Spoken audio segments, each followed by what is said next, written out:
Welcome, class. This week we're going to talk about greenwashing. Last week we talked about environmental claims and green claims, primarily focusing on packaging and labeling.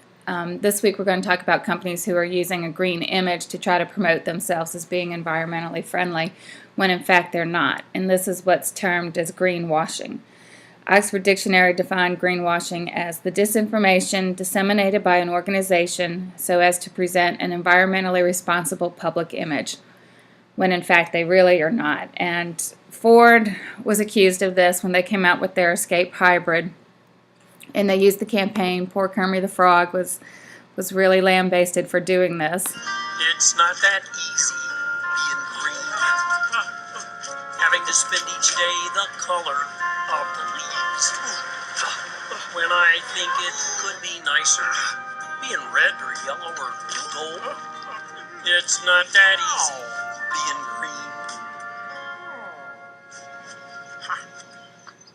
green. I guess it is easy being green. The 36 mile per gallon Ford Escape hybrid. So while it was a nice attempt at Ford to address environmental issues, because they actually had a bad track record, at the time that this car came out, this was the first hybrid and that Ford had, and the Union of Concerned Scientists actually were criticizing Ford because their cars were the worst carbon emitters of any major automaker, and the SUVs were even worse than their cars.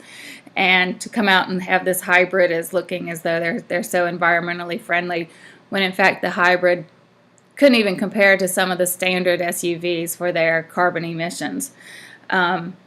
And their fuel efficiency is the worst of any automaker. And they since then they have actually improved somewhat, but it's been because of federal regulations more so than the fact that the company was actually trying to address environmental issues and efficiency. Another example is BP. This is a campaign that they had that was promoting the fact that they were doing research and exploring alternative fuels. And let's see what you think. What's your carbon footprint? The carbon footprint's there. I don't know. Whatever it is, population of the world, make that a very, very big number. How much carbon I produce? Is that it? You mean the effect that my living has on the earth in terms of the products I consume?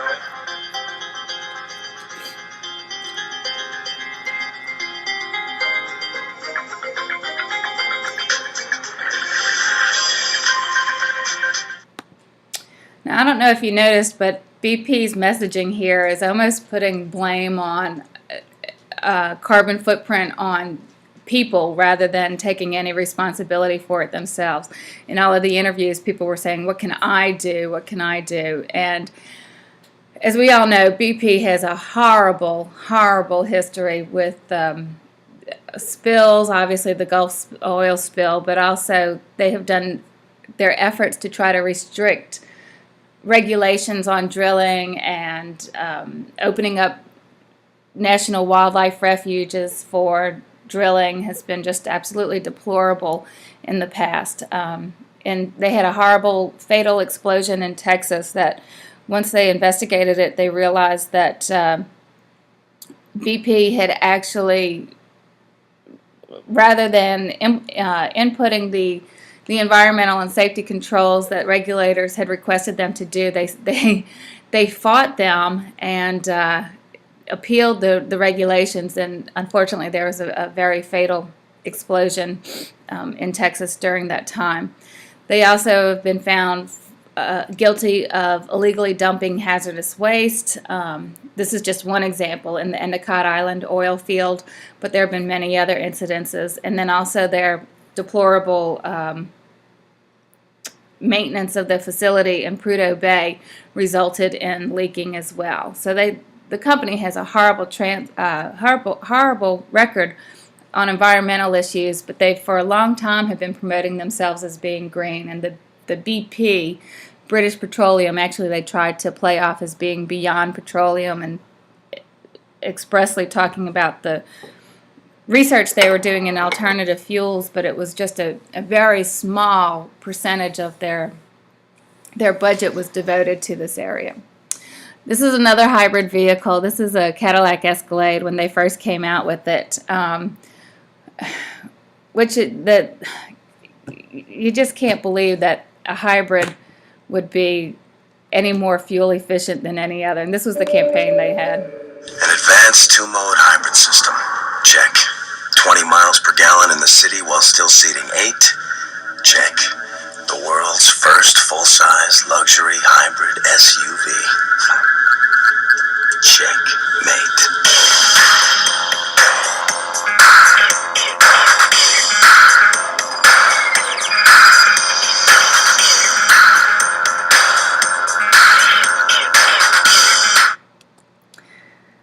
I don't know if you caught that, but 20 miles per gallon, that really is not much to brag about, but the way that they promote it is the fact to make it sound like as if it's so great. And it was really just barely over the regular miles per gallon that the regular Escalade made at that time. Since then, of course, EPA has raised their standards and they've had to improve their gas fuel efficiency overall. But the Cadillac Escalade it has the worst mileage for a hybrid as rated by the EPA. And just to even promote it that way, I'm not even really sure why they bothered to make a hybrid Escalade. I don't really know who they were targeting, although my father-in-law has one. So, but this technology that they developed, this hybrid, was originally to be used on commercial buses, and they stuck it in the Escalade because of the market and the demand for these hybrid or fuel-efficient greener vehicles. And so this technology that was supposed to have been used for commercial uses, they ended up using in the Escalade for consumer use. So because these are just a few examples, there are hundreds of them out there.